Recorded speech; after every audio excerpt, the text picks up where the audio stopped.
kami memang bersalah, tapi dia bukan siapa-siapa, dia bukan pihak berwenang, dia tidak pantas untuk menganiaya kami di dalam penangkapan kami tersebut.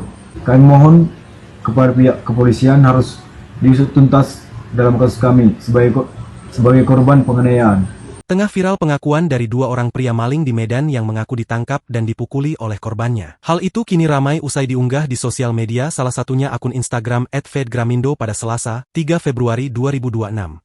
Dua maling yang dipukuli hingga buat korban pencurian jadi tersangka minta kasus diusut tuntas, tulis keterangan pada unggahan. Pada unggahan, nampak dua orang maling tersebut menyebut jika tidak terima dipukuli oleh korbannya. Keduanya menuturkan jika aksi penganiayaan tersebut tidak terekam video dan terjadi sebelum mereka diseret keluar. Kami memang bersalah, tapi dia bukan siapa-siapa, dia bukan pihak berwenang, dia tidak pantas untuk menganiaya kami di dalam penangkapan kami tersebut, ungkapnya.